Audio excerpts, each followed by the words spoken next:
Assalamualaikum warahmatullahi wabarakatuh. Selamat datang ke channel saya, iaitu Baca ataupun Iqra. Kita mulakan pembelajaran kita dengan membaca doa. Bismillahirrahmanirrahim. Allahumma aftah alaina hikmataka wa anshur alaina min khazaini rahmatika ya arhamar rahimin. Amin. Untuk hari ini, pelajar-pelajar sekalian, kita masuk pada pendidikan tafsir dan hadis. Pelajaran yang ketiga pada hari itu kita sudah membaca surah An-Nahlu ayat yang ke-90, iaitu yang berbunyi Bismillahirrahmanirrahim. Innallaha ya'muru bil 'adli wal ihsan wa ita'i dzil qurba wa yanha 'anil fahsya'i wal munkar wal baghi ya'izukum la'allakum tadhakkarun. Baik, kita dah lihat makna-makna perkataan, iaitu sesungguhnya Allah Ta'ala menyuruh berlaku adil dan berbuat kebaikan serta memberi bantuan kepada kaum kerabat dan melarang daripada melakukan perbuatan yang keji dan mungkar serta kezaliman. Ia mengajar kamu dengan suruhan dan larangan-larangannya ini supaya kamu mengambil peringatan dan mematuhinya. Baik, untuk pada hari ini kita lihat di sini, kita akan masuk pada muka surat yang ke-15 pendidikan tafsir, iaitu kita akan melihat sebab apa ayat ini diturunkan. Saya besarkan sedikit supaya pelajar-pelajar nampak. Saya zoom. Okey, dah betul-betul. Sebab surah An-Nahlu ayat yang ke-90 ini diturunkan. Ayat ini diturunkan semasa baginda Rasulullah sallallahu alaihi wasallam di halaman rumahnya di Mekah bersama-sama seorang sahabat bernama Uthman bin Maz'un radhiyallahu anhu. Ketika baginda Rasulullah sallallahu alaihi wasallam sedang duduk berbicara berhadapan dengan sahabatnya itu, tiba-tiba Rasulullah sallallahu alaihi wasallam mengalihkan pandangannya ke arah langit, seterusnya menggerakkan pandangan hinggalah ke sebelah kanan Rasulullah sallallahu alaihi wasallam. Kemudian Rasulullah sallallahu alaihi wasallam mengangguk-anggukkan kepalanya seperti mengiyakan sesuatu. Setelah itu Rasulullah sallallahu alaihi wasallam menggerakkan semula pandangannya ke tempat mula baginda memandang tadi. Setelah keadaan itu selesai, Uthman bin Maz'un radhiyallahu anhu pun bertanya kepada Rasulullah sallallahu alaihi wasallam mengenai hal yang berlaku. Lalu Rasulullah sallallahu alaihi wasallam menyatakan, semasa kamu duduk di hadapanku tadi, aku telah didatangi oleh Jibril alaihissalam yang menyampaikan kepadaku ayat ini. Kalau ditanyakan apakah sebab turunnya ayat ini, jadi ketika Rasulullah duduk bersama dengan Uthman bin Maz'un, jadi Rasulullah SAW telah didatangi oleh malaikat Jibril. Lalu Nabi melihat ke arah Jibril tersebut dan mengangguk-anggukkan kepalanya. Baik, info di sini iaitu Uthman bin Maz'un wafat pada tahun 3 Hijrah di Madinah. Beliau adalah golongan Muhajirin. Asal usul orang Makkah berpindah ke Madinah lalu disebut sebagai Muhajirin. Baik, kita sambung pembelajaran kita ini. Kita lihat iaitu mengenai sebab diturunkan ayat ini. Jadi tafsir ayat ini. Dalam ayat ini Allah Subhanahu wa taala memerintahkan umat Islam supaya melakukan 3 perkara, iaitu berlaku adil. Tulis nombor. Garis. Ini nombor. Kalau boleh buka sekali kitab. Melakukan ihsan, 2 ihsan atau kebaikan, serta memberi bantuan kepada kaum kerabat. Itu yang ketiga, memberi bantuan kepada kaum kerabat. Dalam masa yang sama Allah Subhanahu wa taala melarang daripada melakukan 3 perbuatan keji, iaitu tulis 1. Perbuatan yang membawa kepada dosa besar. 2. Perbuatan mungkar atau perbuatan keji. 2. Dan berlaku zalim. Minta maaf suara asyik nak terbatuk kahak.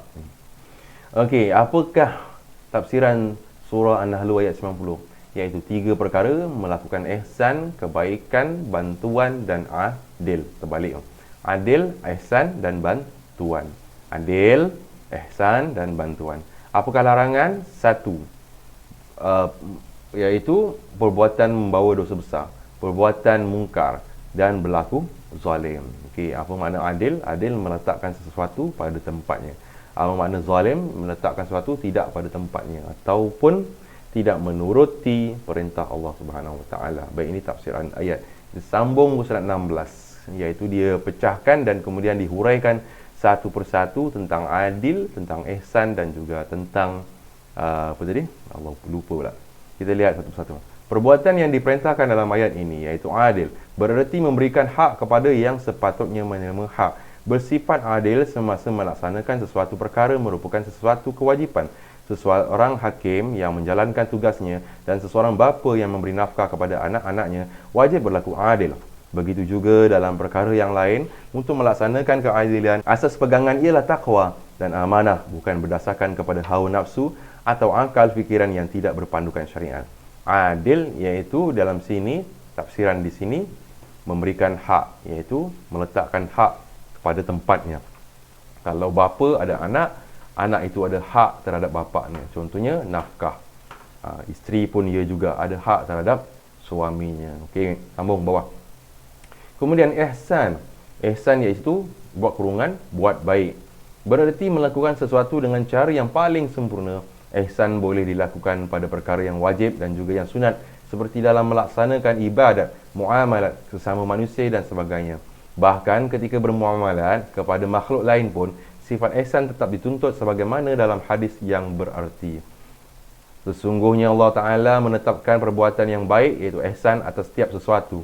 Jika kamu membunuh, maka berlakulah baik dalam hal tersebut. Jika kamu menyembelih haiwan, maka perelokkanlah sembelihanmu. Ayat ini, hadis ini walaupun ringkas tetapi mempunyai keterangan yang padat. Apa maksudnya? Allah buat baik kepada manusia. Sebenarnya kita tak perasan. Jadi kalau kita nak buat baik, macam manakah kayu ukur untuk kita melakukan baik? Iaitu kita buat baik seperti sebagaimana Allah melakukan kebaikan kepada kita. Macam itu maksud dia. Iaitu memberi makan haiwan itu adalah perbuatan yang baik. Apakah sebab kita bagi makan kepada binatang? Tidak ada sebab, sekali kerana hanya kasih sayang. Sama juga Allah Subhanahu Wa Taala memberi makan kepada haiwan, kerana Allah Taala itu Maha Penyayang. Kalau nak bunuh pun, nak membunuh, ini bunuh dalam bab hudud, ya, iaitu bab orang yang murtad ataupun kisos, ya, ataupun kisos. Hendaklah bunuh tu buatlah dengan baik, bukannya kita seksa orang tu dahulu. Dia kan ada bab-bab yang kena berlaku hukuman bunuh, ataupun orang itu mendatangi haiwan, dia rogol haiwan pun wajib dibunuh juga. Kalau nak sembelih pun, perelokkanlah sembelihan. Itulah maksud ihsan. Jangan kita tunjukkan pisau terhadap binatang yang nak sembelih. Siap kau lepas ni mati kau aku sembelih. Itu tak boleh, Itu tiada akhlak. Itu maksud ihsan. Buatlah baik sebagaimana Allah Ta'ala berbuat baik kepada kita. Sebagaimana mak bapak kita buat baik kepada kita. Apa sebabnya? Kerana mereka sayang. 3 perkara. Adil, ihsan, kemudian dia ada bagi juga sambungan.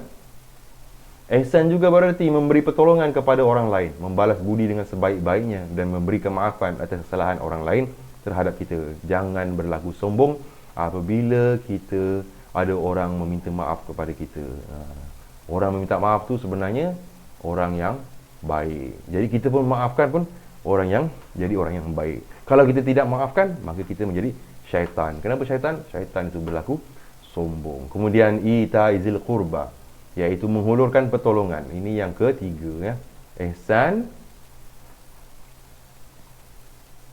adil, ihsan, kemudian menghulurkan bantuan.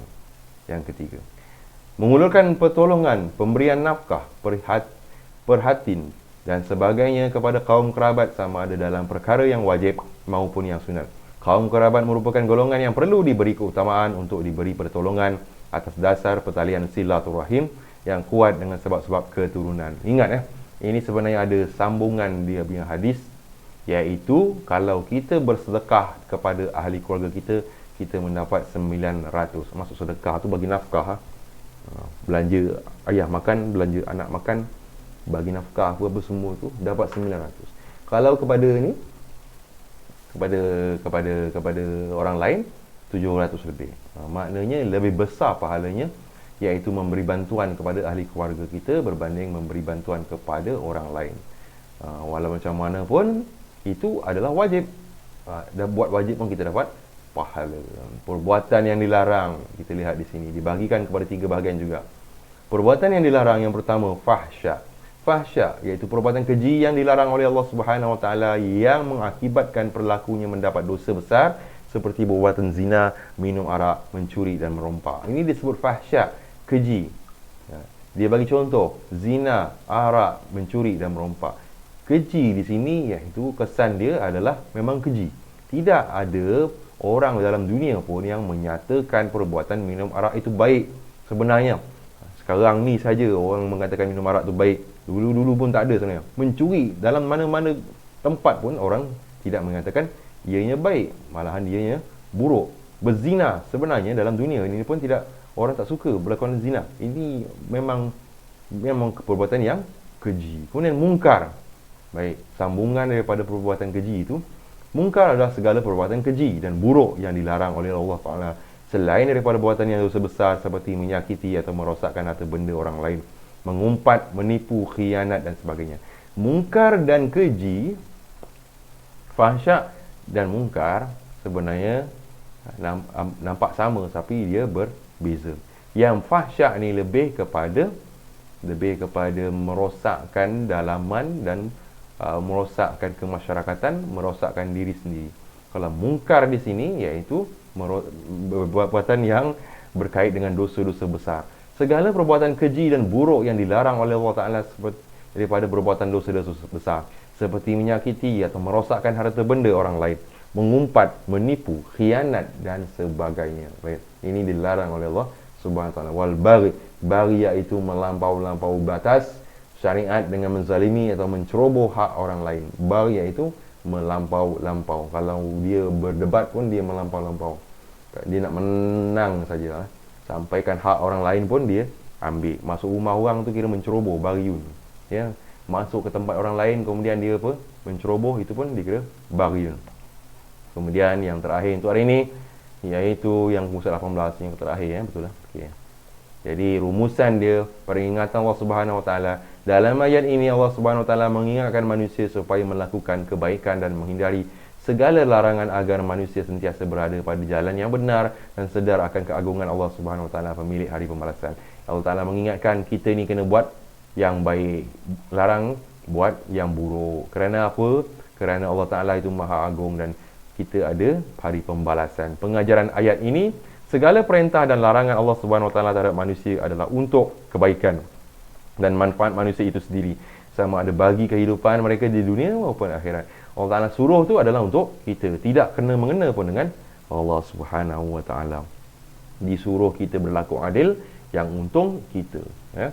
Disuruh kita tidak melakukan fahsyak wal munkar yang untung kita. Allah Taala tidak mengambil faedah pun. Yang kedua, keharmonian hidup dapat dicapai apabila segala petunjuk Al-Quran dapat diterjemahkan dalam kehidupan, mengamalkan segala suruhan dan menjauhi segala larangannya. Jadi, macam mana kita nak mencapai keharmonian hidup kita? Iaitu ikutlah Al-Quran dan As-Sunnah. Yang ketiga, membantu kaum kerabat semasa mereka memerlukan bantuan adalah sesuatu keutamaan yang perlu diberi perhatian. Tolonglah saudara mara kita. Kaum kerabat ni iaitu yang terdekat. Okay, jiran-jiran pun ada hak ni juga. Yang keempat, kita perlu sentiasa bermuhasabah, menginsafi diri dan kembali kepada peringatan Allah SWT dan Rasulullah. Yang kelima, Allah Ta'ala sentiasa mengingatkan hamba-hambanya agar melakukan kebaikan dan menghindari dari segala melakukan keburukan. Ini menunjukkan bahawa Allah Ta'ala itu Maha Pengasih, Maha Penyayang dan Maha Adil. Memang dalam Al-Quran pun sebenarnya memang suruh buat baik dan jangan buat jahat. Kenapa? Kerana sayang. Seperti bapa menasihati anak-anaknya, janganlah berat yang buruk, buat yang baik saja.